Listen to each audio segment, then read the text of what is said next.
आज हम बात करने वाले हैं डॉक्टर बी.आर. अंबेडकर की, एक ऐसा नाम जो आधुनिक भारत की पहचान से जुड़ा है। तो चलिए उनके जीवन और उनकी असाधारण विरासत को और गहराई से समझते हैं। डॉक्टर अंबेडकर के असर को अगर समझना है तो सबसे पहले एक बहुत ही बुनियादी सवाल से शुरू करते हैं कि आखिर किसी नेता को सच में महान क्या चीज बनाती है। यहाँ एक बहुत गहरी तुलना की जाती है। जैसा कि डॉक्टर विकास दिव्यकीर्ति भी बताते हैं कि डॉक्टर अंबेडकर का कद अब्राहम लिंकन जैसे लोगों के बराबर है। मतलब वो लोग जिन्होंने अपने देश की पूरी किस्मत ही बदल दी।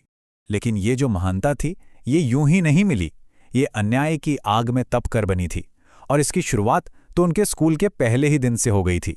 अपनी आत्मकथा में डॉक्टर अंबेडकर ने अपने स्कूल के दिनों को बस इन चंद शब्दों में समेट दिया था: चपरासी नहीं तो पानी नहीं। जरा सोचिए, एक बच्चा प्यासा है, लेकिन वो पानी तभी पी सकता है जब कोई चपरासी आकर उसे दूर से पानी पिलाए। और ये जो भेदभाव था, जिसे हम अस्पृश्यता या अनटचेबिलिटी कहते हैं, वो एक साए की तरह हमेशा उनके साथ चलता रहा, बचपन से लेकर। जब वो कोलंबिया यूनिवर्सिटी से इतनी बड़ी डिग्री लेकर लौटे, तब भी। यहाँ तक कि जब वो कॉलेज में प्रोफेसर बने, तब भी। हालत ये थी कि फाइलों को भी उन तक फेंक कर दिया जाता था, ताकि कोई उन्हें छू न ले। और शायद सबसे ज्यादा दुख की बात तो ये थी कि ये सोच किसी एक समुदाय तक सीमित नहीं थी। ये एक ऐसी दीवार थी जो समाज में हर तरफ से उन्हें घेरे हुए थी। लेकिन उन्होंने हार नहीं मानी, बल्कि इसी दर्द को, इसी अनुभव को उन्होंने अपनी सबसे बड़ी ताकत बनाया और अपने दौर के सबसे पढ़े लिखे, सबसे तेज दिमाग वाले इंसानों में से एक बनकर उभरे। 35,000 ये सिर्फ एक नंबर नहीं है, ये उन किताबों की संख्या है जो उनके निधन के समय उनकी पर्सनल लाइब्रेरी में थीं। ये इस बात का सबूत है कि ज्ञान के लिए उनकी भूख कितनी जबरदस्त थी, कभी ना मिटने वाली। उनकी एकेडमिक उपलब्धियां तो बस कमाल की थीं।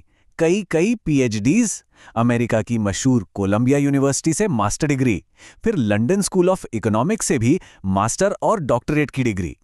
कहा जाता है कि वो सामाजिक बाधाओं को तोड़ने के लिए दिन में 21-21 घंटे पढ़ाई करते थे। और यही वजह है कि उन्हें कोलंबिया और एलएसई दोनों ही यूनिवर्सिटीज के इतिहास के सबसे होनहार स्टूडेंट्स में गिना जाता है। तो इतना सारा ज्ञान हासिल करने के बाद उन्होंने क्या किया? उन्होंने इसका इस्तेमाल अपने फायदे के लिए नहीं, बल्कि पूरे देश के लिए किया। एक ऐसा देश बनाने के लिए जहां सबके साथ इंसाफ हो, सबको बराबरी का हक मिले। देखिए, ये सोचना कि उनका काम सिर्फ एक समुदाय के लिए था, ये बिल्कुल गलत है। सच तो ये है कि उन्होंने पूरे आधुनिक लोकतांत्रिक भारत की नींव रखी। संविधान की ड्राफ्टिंग कमेटी के चेयरमैन के तौर पर उन्होंने एक व्यक्ति एक वोट का सिद्धांत दिया, मौलिक अधिकार लिखवाए, जिसमें सबसे जरूरी था समानता का अधिकार।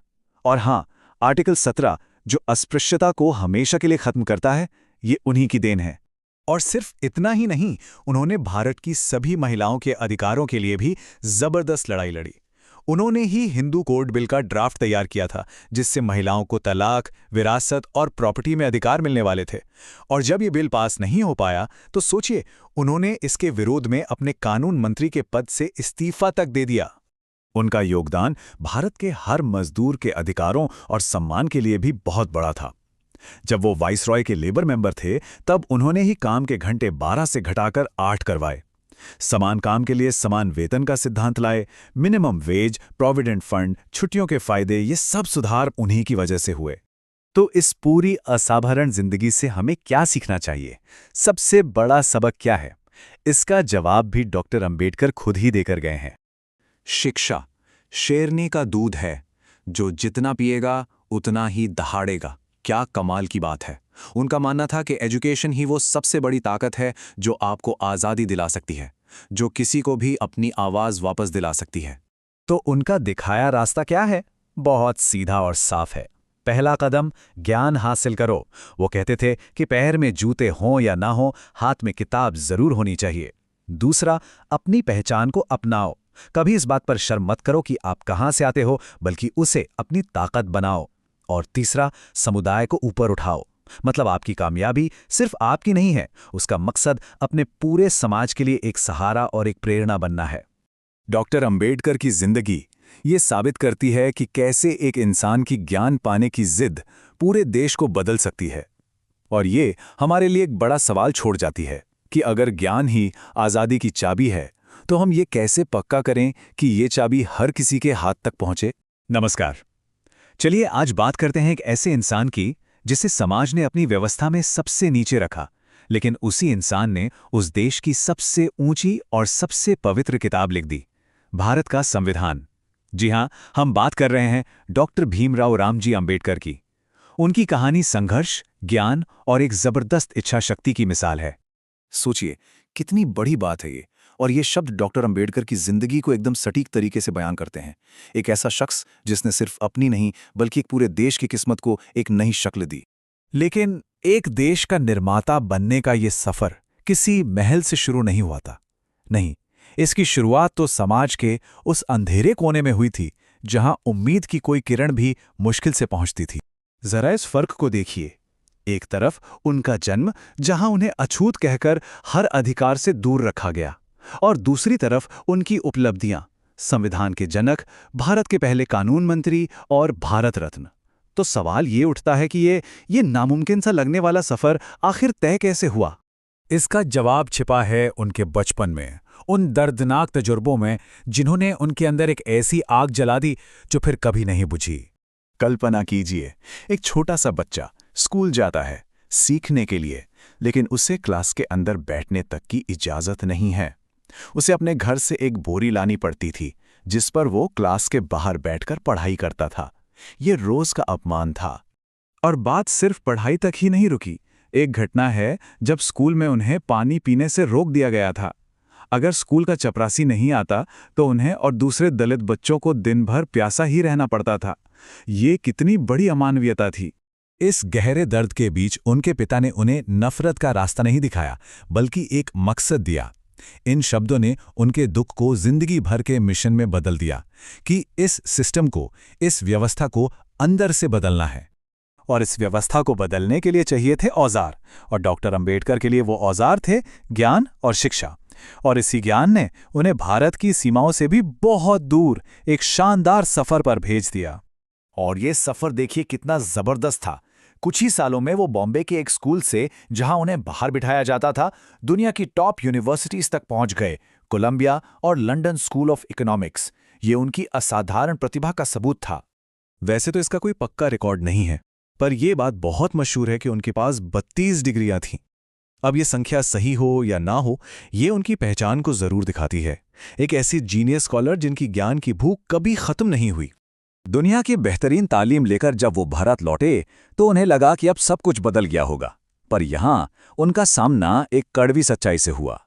ये स्लाइड उस चुभने वाली सच्चाई को दिखाती है। सोचिए, पद था बड़ौदा के महाराजा के मिलिट्री सेक्रेटरी का, लेकिन हकीकत ये थी कि शहर में कोई उन्हें घर देने को तैयार नहीं था। ऑफिस में उनके नीचे काम करने वाले लोग उन पर फाइलें फेंकते थे। उनकी डिग्रियां, उनका ज्ञान, उनकी जाति की पहचान को नहीं मिटा सका। इस अनुभव ने उन्हें अंदर तक हिलाकर रख दिया। और यही वो मोड़ था जब एक स्कॉलर एक समाज सुधारक बन गया। उन्होंने समझ लिया कि अकेले आगे बढ़ने का कोई मतलब नहीं जब तक कि पूरे समाज की सोच न बदल जाए। और यहीं से कहानी अपने सबसे अहम पड़ाव पर पहुंचती है। वो इंसान जिसे समाज ने अपने से बाहर रखा, अब उसी समाज की बुनियाद रखने वाला था। लेकिन संविधान सभा तक पहुंचना भी कोई आसान काम नहीं था। ये अपने आप में एक संघर्ष था। वो चुनाव हारे, उनकी सीट छीन ली गई, लेकिन आखिर में उनकी काबिलियत को कोई नजरअंदाज नहीं कर सका। हर कोई ये मान चुका था कि डॉक्टर अंबेडकर के बिना भारत का संविधान बन ही नहीं सकता। ये बात उनके योगदान की गहराई को बताती है। वो सिर्फ फादर नहीं थे जिन्होंने ढांचा बनाया, बल्कि मदर भी थीं जिन्होंने उसकी आत्मा को सींचा और ये पक्का किया कि इसकी नींव न्याय, बराबरी और आज़ादी के उसूलों पर टिकी हो। लेकिन डॉक्टर अंबेडकर की कहानी सिर्फ संविधान लिखने पर खत्म नहीं होती। उनकी विरासत बहुत बड़ी और जटिल है, जिसकी कई परतें हैं। उनके कुछ फैसले आज भी बहस का हिस्सा हैं, जैसे साइमन कमीशन का साथ देना या भारत छोड़ो आंदोलन से सहमत न होना। लेकिन ये हमें उनकी जटिल राजनीतिक सोच को समझने पर मजबूर करते हैं, जो शायद उस वक्त की जरूरतों के हिसाब से थी। उन्होंने समाज के हर दबे कुचले वर्ग के लिए काम किया, दलितों के लिए संगठन बनाए, मूक नायक जैसा अखबार निकाला, महिलाओं और मजदूरों के हक के लिए लड़े। उनका काम किसी एक समुदाय के लिए नहीं, बल्कि हर उस इंसान के लिए था जिसे बराबरी की जरूरत थी। और आखिर में डॉक्टर अंबेडकर की पूरी जिंदगी एक ही शक्तिशाली विचार को साबित करती है। वो जानते थे कि जिस भेदभाव ने उन्हें इतना सताया, उसका असली और पक्का इलाज सिर्फ ज्ञान की रोशनी में है। उनका सफर एक यादगार सबक है कि हालात कितने भी मुश्किल क्यों ना हो, शिक्षा में सिर्फ खुद को नहीं बल्कि पूरी दुनिया को बदलने की ताकत होती है। हम सब डॉक्टर B.R. अम्बेडकर को भारतीय संविधान के निर्माता के तौर पर तो जानते ही हैं, लेकिन पता है उनकी असल कहानी इससे कहीं ज्यादा गहरी है और आज के समय में शायद पहले से भी ज्यादा जरूरी है, जितना हम में से ज्यादातर लोग समझते हैं। आज के दौर में देखिए, हर पॉलिटिकल पार्टी अम्बेडकर का नाम लेती है। कोई फर्क नहीं पड़ता कि वो लेफ्ट की है या राइट की। और इसी वजह से ना उनकी विरासत एक तरफ तो बहुत शक्तिशाली बन जाती है और दूसरी तरफ उतनी ही ज्यादा विवादित भी। तो सवाल ये उठता है कि अगर हर कोई उन पर अपना हक जताता है तो फिर असली डॉक्टर अम्बेडकर कौन थे? चलिए आज इसी बात को थोड़ा कुरेदते हैं और उस जाने पहचाने प्रतीक के पीछे छिपे उस क्रांतिकारी विचारक को समझने की कोशिश करते हैं। देखिए, उनके क्रांतिकारी विचारों को अगर समझना है ना, तो सबसे पहले हमें उनके उस अनुभव को समझना होगा जिसमें वो पले बढ़े। जाति का वो अनुभव जिसने बचपन से ही उनके पूरे जीवन को एक आकार दिया। साल था 1891। उनका जन्म एक महार परिवार में हुआ, एक ऐसा समुदाय जिसे उस समय अछूत माना जाता था। ये सिर्फ कुछ घटनाएं नहीं हैं, ये वो रोजमर्रा की हकीकत थी जिसमें वो जी रहे थे। क्लास के बाहर अपनी चटाई पर अकेले बैठना, स्कूल के नल से पानी तक न पीने देना, पानी का घड़ा छू लिया तो टीचर से मार खाना, और तो और जब पता चला कि वो किस जाति के हैं तो उन्हें बैलगाड़ी से उठाकर बाहर फेंक दिया गया। ये उनकी शुरुआती जिंदगी की कुछ दर्दनाक कहानियां हैं जिन्हें उन्होंने खुद अपनी किताब वेटिंग फॉर अ वीज़ा में लिखा है। ये उस गहरे अन्याय की एक झलक है जिसका सामना उन्हें लगभग हर रोज करना पड़ता था। और जानते हैं, यही अनुभव, यही अपमान उन्हें उस रास्ते पर ले गया जहां आधुनिक भारतीय इतिहास की सबसे बड़ी वैचारिक लड़ाइयों में से एक लड़ी गई। ये लड़ाई थी महात्मा गांधी और डॉक्टर अम्बेडकर के बीच, इस बात पर कि असल मुक्ति का रास्ता क्या है। दोनों के नजरिए में जमीन आसमान का फर्क था। गांधी जी का मानना था कि लोगों का दिल बदलना जरूरी है, कि हिंदू धर्म में अंदर से सुधार लाया जा सकता है। वहीं अम्बेडकर का कहना था कि दिल बदलने से काम नहीं चलेगा, हमें राजनीतिक शक्ति और अधिकार चाहिए। इसीलिए वो सेपरेट इलेक्टोरेट की मांग कर रहे थे, मतलब दमित वर्गों के लिए एक अलग वोटिंग सिस्टम, ताकि वो अपने नुमाइंदे खुद चुन सके। एक समाज सुधार की बात कर रहे थे तो दूसरे सीधे सीधे स्ट्रक्चरल बदलाव की। और ये लड़ाई ना शब्दों में भी लड़ी गई। गांधी जी ने हरिजन शब्द दिया, मतलब ईश्वर की संतान, लेकिन अम्बेडकर ने इसे सिरे से खारिज कर दिया। उन्हें ये एक तरह का संरक्षणवाद लगा। उन्होंने दलित शब्द को अपनाया, जिसका मराठी में मतलब है टूटा हुआ या दमित। ये शब्द किसी की दया नहीं मांग रहा था, बल्कि ये दमन के इतिहास को स्वीकारते हुए अपनी पहचान पे जोर दे रहा था। मतलब लड़ाई दान की नहीं, आत्मसम्मान की थी। और उनका ये सवाल देखिए, कितना शक्तिशाली है। यदि मैं हरिजन हूं तो आप हरिजन क्यों नहीं हैं? मुझे आपका उधार का नाम नहीं चाहिए। ये सवाल सीधा उस सोच पर चोट करता था। वो हर उस नाम के खिलाफ थे जो दमन का सामना करने के बजाय उस पर बस एक अच्छा सा पर्दा डाल दे। पर अम्बेडकर की आलोचना सिर्फ हिंदू जाति व्यवस्था तक ही सीमित नहीं थी। ये समझना बहुत जरूरी है।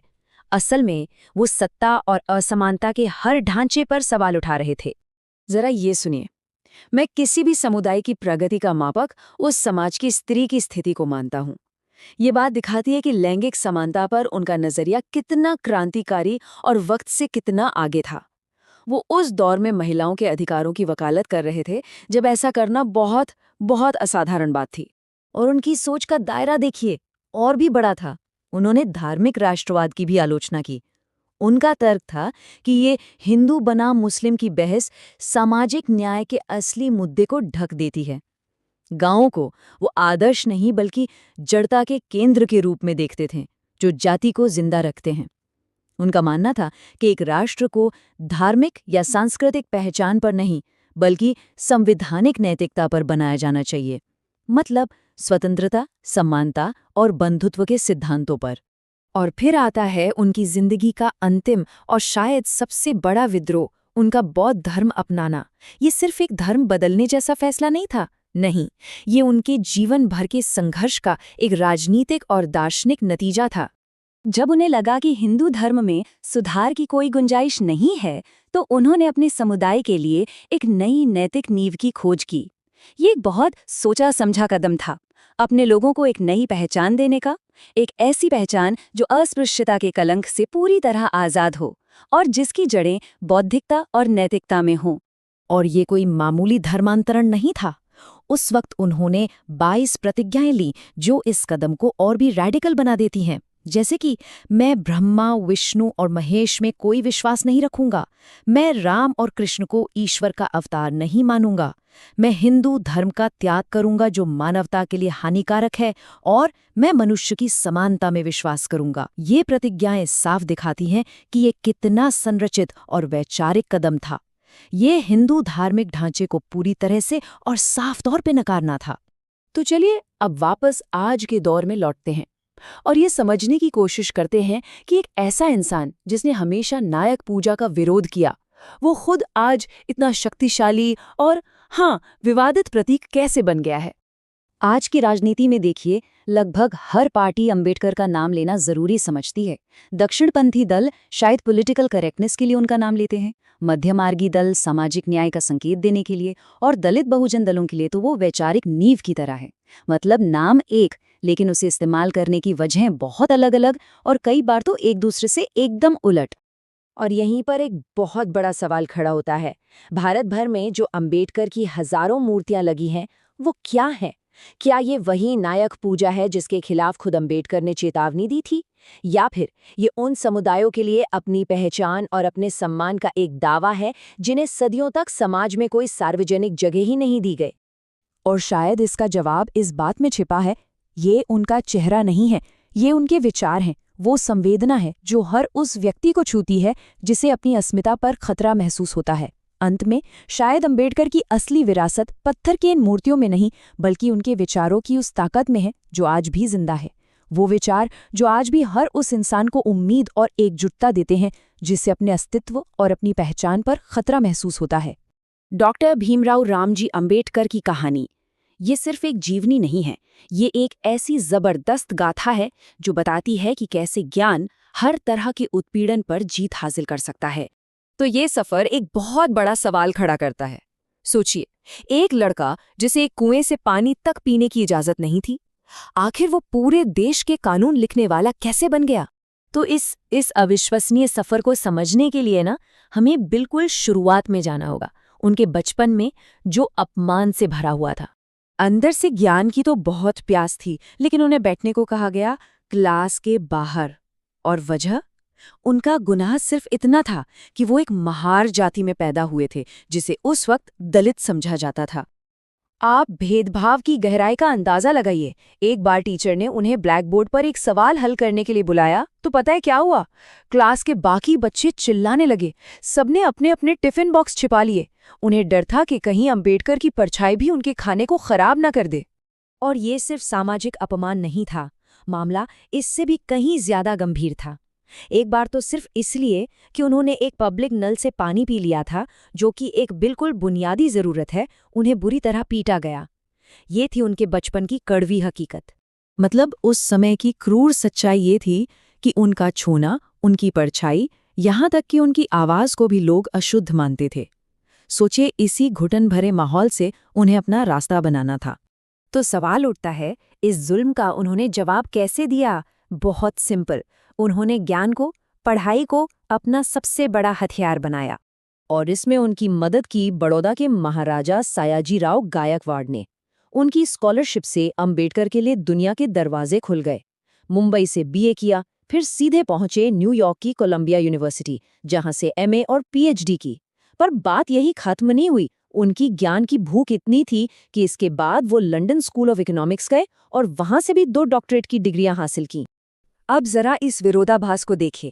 एक तरफ विदेश में कोलंबिया यूनिवर्सिटी उन्हें दुनिया का नंबर 1 स्कॉलर का खिताब दे रही थी, वहीं दूसरी तरफ जब वो भारत लौटे तो यहाँ एक ऊंचे सरकारी पद पर होने के बावजूद चपरासी तक फाइलें उन पर दूर से फेंकते थे कि कहीं छू न जाए। तो भारत लौटकर इसी अपमानजनक हकीकत को बदलने के लिए डॉक्टर अंबेडकर ने अपने ज्ञान को एक हथियार बनाया और कूद पड़े मानवाधिकारों की लड़ाई में। और इस लड़ाई में एक बहुत बड़ा एक ऐतिहासिक मोड़ आया साल 1927 में। ये था महाड़ सत्याग्रह। डॉक्टर अंबेडकर ने इस ऐतिहासिक और पूरी तरह से अहिंसक आंदोलन को लीड किया। और इसका मकसद क्या था? दलितों को पब्लिक तालाब से पानी इस्तेमाल करने का हक दिलाना। जी हाँ, वही हक जिसके लिए उन्हें बचपन में बेरहमी से पीटा गया था। अब लड़ाई सिर्फ पानी तक नहीं रही, ये राजनीतिक अधिकारों तक जा पहुंची। और यहीं से शुरू हुई पूना पैक्ट की वो मशहूर तनाव भरी बातचीत। देखिए, डॉक्टर अंबेडकर ने दलितों के लिए सेपरेट इलेक्टोरेट यानी अलग निर्वाचक मंडल का अधिकार हासिल कर लिया था। इसका मतलब था कि दलित वोटर्स सिर्फ दलित कैंडिडेट को ही वोट देकर अपना प्रतिनिधि चुनते। लेकिन गांधी जी को लगा कि इससे हिंदू समाज हमेशा के लिए बंट जाएगा और इसके विरोध में वो आमरण अनशन पर बैठ गए। अब गांधी जी की जान दांव पर थी, देश की एकता का सवाल था। ऐसे में डॉक्टर अंबेडकर पर बहुत दबाव बना और उन्हें एक बहुत मुश्किल समझौता करना पड़ा। उन्होंने अलग निर्वाचक मंडल की मांग छोड़ दी और बदले में आरक्षित सीटों की व्यवस्था मान ली। पूना पैक्ट का ये समझौता दिखाता है कि डॉक्टर अंबेडकर की सोच कितनी बड़ी थी। वो सिर्फ एक समुदाय के नेता की तरह नहीं सोच रहे थे, वो एक राष्ट्र निर्माता थे जो पूरे देश के भविष्य को देख रहे थे। लेकिन उनकी काबिलियत सिर्फ कानून और समाज सुधार तक ही नहीं थी, ये बात बहुत कम लोगों को पता है, पर वो एक जबरदस्त अर्थशास्त्री भी थे। असल में उनकी जो थीसिस थी, the problem of the rupee, उसी ने भारतीय रिजर्व बैंक यानी आरबीआई की नींव का पूरा खाका तैयार किया। आप सोचिए, उनकी काबिलियत, उनकी बौद्धिक क्षमता का लोहा सब मानते थे। इतने जबरदस्त थे कि राजनीतिक मतभेद होने के बावजूद गांधी और नेहरू जैसे बड़े नेता भी उन्हें नजरअंदाज नहीं कर सके। और यही वजह थी कि 1947 में जब देश आज़ाद हुआ तो उन्हें भारत की पहली कैबिनेट में कानून मंत्री बनाया गया और उससे भी बड़ी जिम्मेदारी दी गई। उन्हें संविधान की ड्राफ्टिंग कमेटी का चेयरमैन बनाया गया। जरा इस बात पर गौर कीजिए, ड्राफ्टिंग कमेटी के चेयरमैन मतलब वो इंसान जो भारत के संविधान को, देश के सबसे बड़े कानून को लिखने का जिम्मा संभाल रहा था। ये वही इंसान था जिसे कभी उसके अपने बुनियादी अधिकारों से दूर रखा गया था, और आज वही इंसान पूरे देश के हर नागरिक के अधिकार लिख रहा था। तो आखिर हम डॉक्टर अंबेडकर की विरासत को कैसे देखें? क्या है उनकी लेगेसी? ये सिर्फ कुछ कानून या कुछ संस्थाएं नहीं है, नहीं, ये एक ऐसी विरासत है जिसे गढ़ा गया है ज्ञान की शक्ति से। उनके पूरे जीवन का निचोड़ अगर एक लाइन में कहना हो तो वो ये है, शिक्षा, एजुकेशन ही वो सबसे ताकतवर औजार है जो आज़ादी दिला सकता है। उनकी यात्रा कहाँ से शुरू हुई थी और कहाँ पहुंची?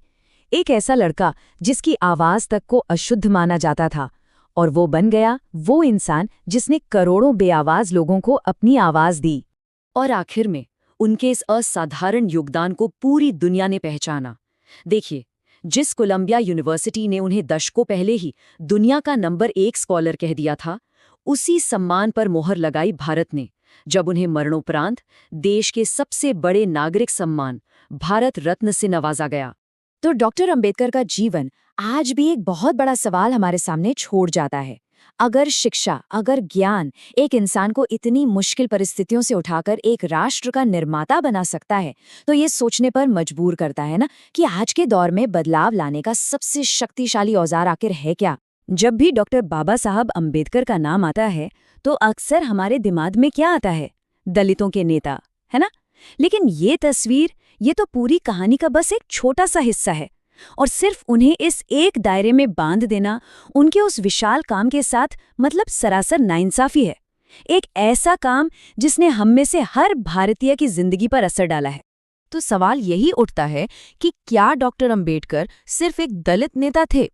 चलिए इस आम धारणा को जरा तोड़ते हैं और उनकी जिंदगी के उन हिस्सों को देखते हैं जो अक्सर कह सकते हैं कि इतिहास के पन्नों में कहीं खो से जाते हैं।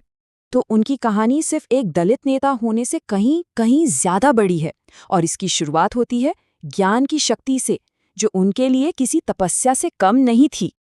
अब जरा उनकी रफ्तार देखिए। सिर्फ कुछ ही सालों में, मतलब गिनती के सालों में, उन्होंने कोलंबिया यूनिवर्सिटी से एमए और पीएचडी कर ली। फिर वो लंदन गए, वहां लंदन स्कूल ऑफ इकोनॉमिक्स से डॉक्टर ऑफ साइंस की डिग्री ली, और इतना ही नहीं, साथ में बैरिस्टर भी बन गए। सच कहूं तो ज्ञान के लिए ऐसी भूख, ऐसी लगन शायद ही किसी में देखने को मिले। जरा इस विरोधाभास के बारे में सोचिए। एक तरफ दुनिया की टॉप यूनिवर्सिटीज से डिग्रियां और दूसरी तरफ जब वो अपने ही देश भारत लौटे तो उन्हें मिला गहरा अपमान। सोचिए, ऑफिस में उन्हें पीने का पानी तक नहीं दिया जाता था। फाइलें मेज पर रखने की जगह सीधे उनके ऊपर फेंकी जाती थी। बस यही वो पल था, यही वो अनुभव था जिसने उन्हें अंदर तक झकझोर दिया और ये उनकी जिंदगी का एक टर्निंग पॉइंट बन गया। 35,000 ये नंबर क्या है? ये कोई मामूली आंकड़ा नहीं है। ये डॉक्टर अंबेडकर की पर्सनल लाइब्रेरी में रखी किताबों की संख्या है। कहते हैं ना, लोग रहने के लिए घर बनाते हैं, उन्होंने किताबें रखने के लिए घर बनाया था। इससे साफ पता चलता है कि उनकी असली पूजा, उनकी असली भक्ति ज्ञान के लिए थी। अब आगे बढ़ते हैं और देखते हैं कि कैसे ये सब एक बहुत बड़े वैचारिक टकराव की जमीन तैयार करता है। हम बात कर रहे हैं डॉक्टर अंबेडकर और महात्मा गांधी के टकराव की, जो शायद भारतीय इतिहास का सबसे जरूरी लेकिन उतना ही मिसअंडरस्टूड चैप्टर है। तो इस टकराव की जड़ क्या थी? गांधी जी का मानना था कि जो चातुर्वर्णीय व्यवस्था है, मतलब ब्राह्मण, क्षत्रिय, वैश्य और शूद्र का जो विभाजन है, वो समाज में एक तरह का ऑर्डर, एक व्यवस्था बनाए रखने के लिए जरूरी है। लेकिन डॉक्टर अंबेडकर के लिए यही व्यवस्था तो सारी असमानता की जड़ थी और उनके हिसाब से इसका एक ही इलाज था, इसे जड़ से उखाड़ फेंकना। ये टकराव अपने चरम पर पहुंचा 1932 में पूना पैक्ट के दौरान। हुआ ये कि ब्रिटिश सरकार ने डॉक्टर अंबेडकर की एक बहुत बड़ी मांग मान ली। मांग थी सेपरेट इलेक्टोरेट्स की, यानी दलित अपना प्रतिनिधि खुद चुनेंगे। जैसे ही ये हुआ, गांधी जी ने जेल में ही आमरण अनशन शुरू कर दिया। अब सोचिए, पूरे देश का दबाव डॉक्टर अंबेडकर पर आ गया और आखिरकार उन्हें अपनी मांग पीछे लेनी पड़ी। तो ये एक ऐसी राजनीतिक लड़ाई थी जहां एक बौद्धिक तर्क पर इमोशनल प्रेशर हावी हो गया। गांधी जी के राजनीतिक तरीकों के बारे में डॉक्टर अंबेडकर ने क्या कहा, जानते हैं? मुख में राम और बगल में छुरी। ये तीखी बात, ये दिखाती है कि दोनों के बीच अविश्वास कितना गहरा था। डॉक्टर अंबेडकर को हमेशा ये लगता था कि गांधी जी की कथनी और करनी में फर्क है, खास तौर पर जब बात दलितों के हक की आती थी। तो अब कहानी के उस हिस्से पर आते हैं जो ये दिखाता है कि डॉक्टर अंबेडकर का काम किसी एक समुदाय के लिए नहीं था, बल्कि वो एक सच्चे राष्ट्र निर्माता थे, जिनके योगदान ने हर भारतीय की जिंदगी को बेहतर बनाया। जब वो वाइसरॉय की काउंसिल में लेबर मेंबर थे, तो उन्होंने जो बदलाव किए वो सच में क्रांतिकारी थे। जैसे काम के घंटे 12 से घटाकर 8 करना, ये उन्होंने ही किया। महिलाओं के लिए मैटरनिटी लीव उनकी ही देन है। यहाँ तक कि एम्प्लॉयमेंट एक्सचेंज और स्किल ट्रेनिंग जैसे आइडियाज की नींव भी उन्होंने ही रखी थी। और मजे की बात यह है कि ये सारे सुधार आज भी हमारे लेबर लॉज का एक बहुत जरूरी हिस्सा हैं। फिर आती है महिलाओं के अधिकारों की लड़ाई। डॉक्टर अंबेडकर ने हिंदू कोड बिल के जरिए महिलाओं को प्रॉपर्टी और शादी में बराबरी का हक दिलाने की एक जबरदस्त कोशिश की, लेकिन समाज के जो पुराने ख्यालात वाले लोग थे, उन्होंने इसका जोरदार विरोध किया। दबाव इतना बढ़ा कि सरकार भी पीछे हट गई। लेकिन डॉक्टर अंबेडकर, उन्होंने अपने सिद्धांतों से कोई समझौता नहीं किया और देश के पहले कानून मंत्री के पद से इस्तीफा दे दिया। ये दिखाता है कि जेंडर इक्वालिटी के लिए उनका कमिटमेंट कितना पक्का था। ये बात बहुत कम लोग जानते हैं कि डॉक्टर अंबेडकर एक बेहतरीन अर्थशास्त्री भी थे। उनकी जो पीएचडी थीसिस थी ना, उसी ने आज के फाइनेंस कमीशन की नींव रखी। वही कमीशन जो सेंटर और स्टेट्स के बीच टैक्स का बंटवारा तय करता है। और सुनिए, उनकी एक और थीसिस में एक सलाह थी कि सरकार को आरबीआई से ज्यादा उधार नहीं लेना चाहिए। जानते हैं क्या हुआ? सालों बाद 1997 में महंगाई पर काबू पाने के लिए ठीक यही पॉलिसी अपनाई गई। तो आखिर में डॉक्टर अंबेडकर हमारे लिए क्या विरासत छोड़कर गए हैं? देखिए, उनकी विरासत सिर्फ भारत का संविधान या कुछ कानून नहीं है, ये उससे कहीं ज्यादा बड़ी है। जब वो देश को संविधान सौंप रहे थे, तो उन्होंने एक बहुत गहरी चेतावनी दी थी। उन्होंने कहा था कि 26 जनवरी 1950 को हम एक विरोधाभास वाली जिंदगी में कदम रखने जा रहे हैं। राजनीति में तो हमें बराबरी मिल जाएगी, एक व्यक्ति एक वोट, लेकिन सामाजिक और आर्थिक जिंदगी में असमानता बनी रहेगी और ये हमारे राजनीतिक लोकतंत्र के लिए बहुत बड़ा खतरा होगा। तो मतलब साफ है, उनकी विरासत कोई डेस्टिनेशन नहीं है जिसे हमने पा लिया। ये एक सफर है, एक लगातार चलने वाला कॉल टू एक्शन। ये हमें बार बार याद दिलाता है कि सिर्फ पॉलिटिकल आज़ादी से काम नहीं चलेगा, असली काम तो एक ऐसा समाज बनाना है जहां हर इंसान को सामाजिक और आर्थिक बराबरी मिले, सम्मान मिले।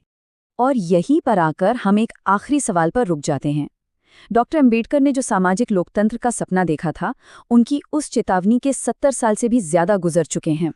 आज हम उस सपने के कितने पास हैं और कितना सफर अभी बाकी है, ये एक ऐसा सवाल है जिसका जवाब हम सबको मिलकर खोजना है। सोचिए, एक ऐसा इंसान जो समाज के सबसे निचले पायदान से उठकर 1 अरब से भी ज्यादा लोगों की किस्मत लिख दे। ये कहानी है डॉक्टर B.R. अंबेडकर की, जिन्होंने अपनी कलम, अपनी शिक्षा को हथियार बनाया और हजारों साल पुरानी एक दमनकारी व्यवस्था को सीधी चुनौती दे दी। अच्छा, इस कहानी की गहराई समझने के लिए ना हमें इतिहास में 2 घटनाओं को साथ साथ देखना होगा। एक तरफ साल था 1893, जब M.K. गांधी को दक्षिण अफ्रीका में एक ट्रेन से सिर्फ इसलिए बाहर फेंक दिया गया क्योंकि वो एक भारतीय थे। और ठीक 8 साल बाद 1901 में अपने ही देश भारत में एक 10 साल के लड़के को बैलगाड़ी से उतार दिया गया। वजह? क्योंकि वो एक अछूत था। फर्क देखिए, गांधी जी को नस्लवाद का सामना विदेश में करना पड़ा और इस बच्चे को जातिवाद का जहर अपने ही घर में, अपने ही देश में पीना पड़ा। और बस इसी अपमान ने उस लड़के के मन में एक आग जला दी।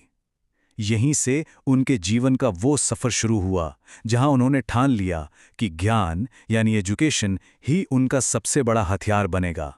इसी हथियार से वो इस जालिम सामाजिक व्यवस्था से लड़ेंगे। उनका बचपन सच पूछिए तो रोज-रोज के अपमान से भरा था।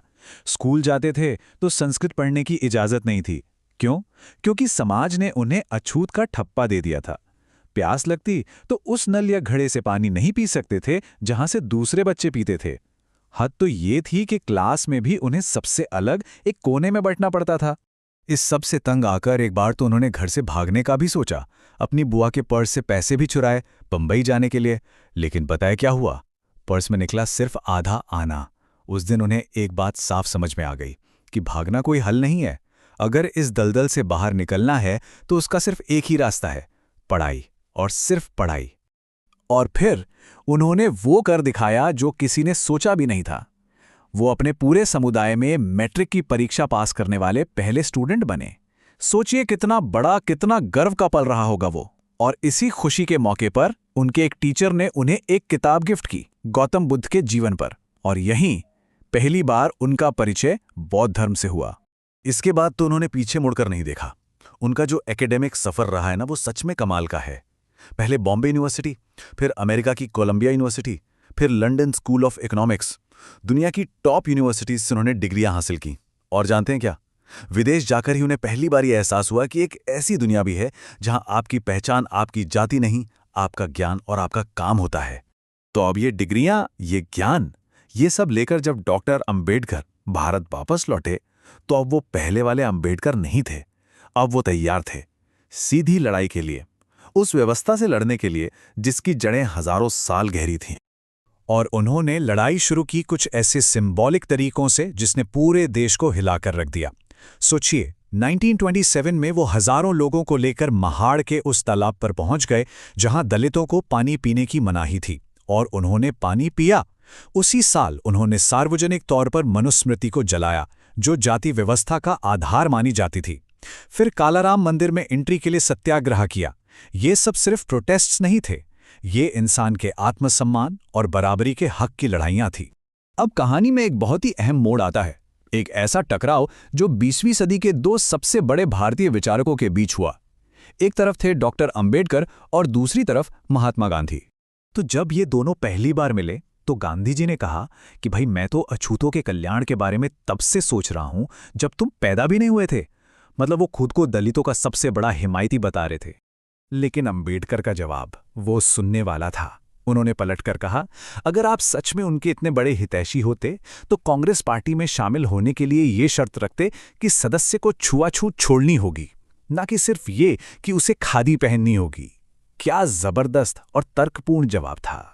अब इन दोनों के बीच जो सबसे बड़ा मतभेद था वो था सेपरेट इलेक्टोरेट्स को लेकर। ये क्या था? देखिए, अंबेडकर का कहना था कि दलित अपना नेता खुद चुने, एक अलग वोटिंग सिस्टम से, ताकि जो नेता चुना जाए वो सच में दलितों की आवाज हो, किसी और के दबाव में ना हो। उनके लिए ये पॉलिटिकल एम्पावरमेंट की चाबी थी। लेकिन गांधी जी इस बात के सख्त खिलाफ थे।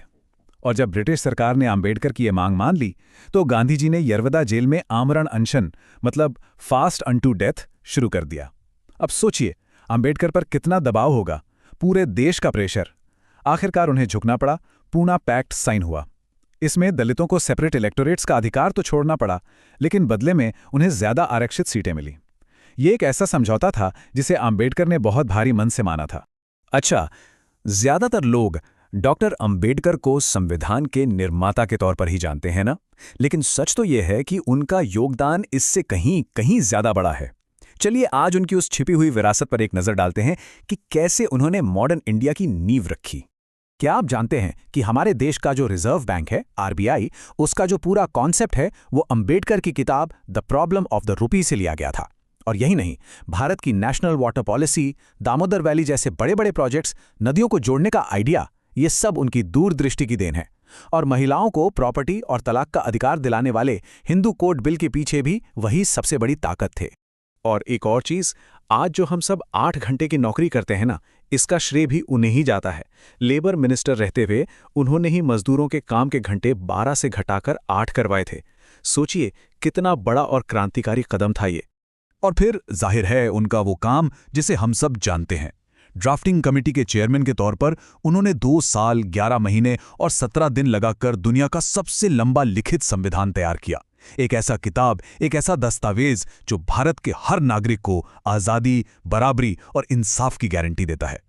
लेकिन इतनी लड़ाई, इतने काम के बावजूद जब उन्होंने देखा कि समाज में बदलाव की रफ्तार बहुत धीमी है, तो वह निराश हुए। और अपने जीवन के आखिरी दौर में उन्होंने एक ऐसा फैसला लिया जिसने उनकी पूरी यात्रा को एक नया आखिरी मोड़ दे दिया। उन्होंने 1935 में ही एक भरी सभा में ऐलान कर दिया था, मैं हिंदू पैदा हुआ क्योंकि इस पर मेरा कोई बस नहीं था, लेकिन मैं आपको यकीन दिलाता हूं कि मैं हिंदू मरूंगा नहीं। ये एक सीधी घोषणा थी उस धर्म को छोड़ने की जिसने जाति व्यवस्था को बनाया और बनाए रखा था। और कई साल बाद 1956 में उन्होंने अपना ये वादा निभाया। नागपुर में एक बहुत बड़ा समारोह हुआ जहां उनके साथ 1-2 नहीं बल्कि करीब 3,65,000 लोगों ने एक साथ बौद्ध धर्म अपना लिया। ये सिर्फ एक धर्म बदलना नहीं था, ये उनके पूरे जीवन के मिशन अनाइलेशन ऑफ कास्ट यानी जाति के विनाश का सबसे बड़ा और आखिरी कदम था।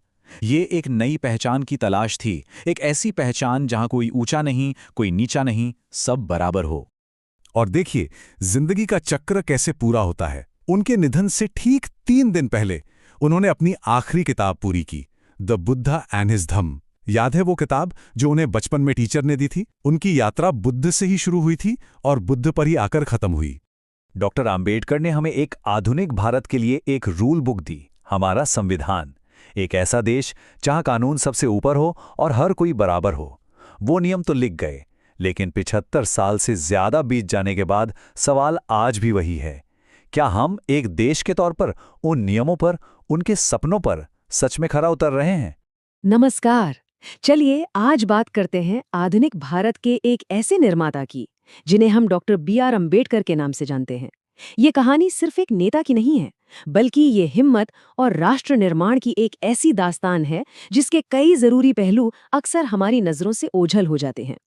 ये एक लाइन, बस ये एक लाइन ही डॉक्टर अंबेडकर की पूरी फिलॉसफी को समझा देती है। एक ऐसा इंसान जिसका जीवन सिर्फ लंबा नहीं था, बल्कि अपने असर में, अपने काम में वाकई में बहुत महान था। वैसे तो भारत में कई लोग उन्हें संविधान के पिता के तौर पे जानते हैं, लेकिन उनका कद असल में ग्लोबल है। उनकी तुलना अब्राहम लिंकन जैसे लोगों से की जाती है और दुनिया की टॉप यूनिवर्सिटीज में उनके स्टैचू लगे हैं। लेकिन इस ग्लोबल आइकॉन का सफर जानते हैं कहाँ से शुरू हुआ? भेदभाव की एक जलती हुई भट्टी से, जहां अपने सम्मान की लड़ाई स्कूल के पहले ही दिन से शुरू हो गई थी। जरा सोचिए, उनकी ऑटोबायोग्राफी की ये लाइन उनके बचपन की पूरी हकीकत बता देती है। मतलब अगर स्कूल का चपरासी छुट्टी पर है तो छोटे से अंबेडकर और दूसरे अछूत बच्चों को दिन भर प्यासा रहना पड़ता था, पानी नहीं मिलेगा। और ये अपमान कोई एक आध घटना नहीं थी, बल्कि एक पूरा सिस्टम था। क्लास के बाहर बैठना पड़ेगा, सबके लिए जो नल है उससे पानी नहीं पी सकते, और तो और संस्कृत जैसे विषय पढ़ने की भी इजाजत नहीं। ये पूरा सिस्टम मानो उनके हौसले को कुचलने के लिए ही बनाया गया था। लेकिन इतने जुल्म और दमन के सामने आम्बेडकर ने अपना हथियार कैसे चुना? ज्ञान को। उन्होंने पढ़ाई की ऐसी जिद पकड़ी जो उन्हें पूरी दुनिया में ले गई। उनके ज्ञान की प्यास कितनी थी, इसका अंदाजा बस एक नंबर से लगाया जा सकता है, 35,000। जी हाँ, 35,000 किताबें थी उनकी पर्सनल लाइब्रेरी में जब उनका निधन हुआ। और उनकी पढ़ाई का सफ़र, वो तो कमाल ही था। बॉम्बे से बीए करने वाले वो अपने समुदाय के पहले इंसान बने। फिर न्यूयॉर्क की Columbia University, London School of Economics, दुनिया की टॉप जगहों से उन्होंने कई डॉक्टरेट डिग्रियां हासिल की। और ये सब उन्होंने तब किया जब उनके सामने समाज और पैसों की बड़ी बड़ी रुकावटें थीं। लेकिन इतनी डिग्रियां भी भेदभाव के खिलाफ कोई फौरी ढाल नहीं बन सकी। जब वो भारत लौटे तो एक बड़े अफसर होने के बाद भी बड़ौदा में उन्हें कोई घर किराए पर देने को तैयार नहीं था। यहाँ तक कि उनके ऑफिस के लोग उनसे छूने से बचने के लिए फाइलें फेंक कर देते थे। पर उनकी सबसे बड़ी लड़ाई तो अभी बाकी थी, एक नए देश का बुनियादी दस्तावेज यानी संविधान बनाना। लेकिन पहले तो उन्हें उस टेबल पर एक सीट पाने के लिए ही लड़ना पड़ा जहां ये सब तय हो रहा था। संविधान सभा तक पहुंचने का उनका रास्ता भी सीधा नहीं था, किसी पॉलिटिकल ड्रामा जैसा था। पहली कोशिश में बॉम्बे से हारे, फिर बंगाल से मुस्लिम लीग के सपोर्ट से जीते, लेकिन देश के बंटवारे में वो सीट पाकिस्तान में चली गई। आखिरकार बॉम्बे की ही एक सीट से उनकी दोबारा एंट्री हुई। इतने विरोध के बावजूद जब संविधान का ड्राफ्ट तैयार करने वाली सबसे जरूरी कमेटी यानी ड्राफ्टिंग कमेटी बनाने की बात आई तो उनकी कानूनी और बौद्धिक क्षमता के आगे कोई नहीं टिक सका। उन्हें ही निर्विरोध इसका चेयरमैन चुना गया। उनका रोल इतना बड़ा था कि एक एक्सपर्ट ने कहा कि वो संविधान के सिर्फ पिता नहीं बल्कि माँ भी थे। ऐसा क्यों? क्योंकि कमेटी के ज्यादातर सदस्य किसी न किसी वजह से मौजूद नहीं रहते थे और ड्राफ्टिंग का लगभग सारा बोझ अकेले डॉक्टर आम्बेडकर ने ही उठाया। अक्सर लोग उन्हें सिर्फ एक समुदाय के नेता के तौर पर देखते हैं, लेकिन उनकी सोच और उनका काम किसी एक समुदाय तक सीमित नहीं था। उन्होंने हर भारतीय नागरिक के अधिकारों के लिए एक मजबूत ढांचा तैयार किया। उनका असर दलित अधिकारों से कई आगे तक फैला था। उन्होंने महिलाओं के हक के लिए ऐतिहासिक सुधारों की वकालत की और भारत के करोड़ों मजदूरों के लिए बुनियादी सुरक्षा कानून बनाए। असल में वो उन कानूनों के रचयिता थे जो आज हमारे समाज की नींव हैं, चाहे वो दिन में 8 घंटे काम करने का नियम हो या हिंदू महिलाओं को शादी और प्रॉपर्टी में मिलने वाले जरूरी अधिकार हों। अपनी जिंदगी के आखिरी पड़ाव में दशकों के संघर्ष के बाद डॉक्टर अंबेडकर ने एक बहुत गहरा आध्यात्मिक और दार्शनिक फैसला लिया, एक ऐसा फैसला जो दुनिया के लिए उनका आखिरी संदेश बन गया। उन्हें अक्सर एक बोधिसत्व कहा जाता है। बोधिसत्व कौन होता है? बौद्ध धर्म के अनुसार एक ऐसा इंसान जो खुद तो निर्वाण पा सकता है, मोक्ष पा सकता है, लेकिन वो दूसरों के दुख दूर करने के लिए, उन्हें रास्ता दिखाने के लिए दुनिया में ही रुकने का फैसला करता है। और यही सोच उनके उस आखिरी और सबसे बड़े कदम में दिखाई देती है जब उन्होंने जाति व्यवस्था के खिलाफ एक आखिरी शक्तिशाली बयान देते हुए अपने लाखों अनुयायियों के साथ बौद्ध धर्म अपना लिया। ये बराबरी और करुणा पर आधारित समाज बनाने का एक आह्वान था। और जाते जाते वो क्या सीख दे गए? कोई तलवार से क्रांति की बात नहीं की, बल्कि दिमाग से। उनकी ये लाइन सब कुछ कह जाती है। शिक्षा उस शेरनी का दूध है, जो इसे पिएगा वो दहाड़ेगा। उनकी पूरी जिंदगी इस बात का सबूत है कि ज्ञान और हिम्मत में कितनी ताकत होती है। वो हमें एक जरूरी सवाल के साथ छोड़ जाते हैं कि हम अपने ज्ञान का इस्तेमाल क्या बदलने के लिए करेंगे।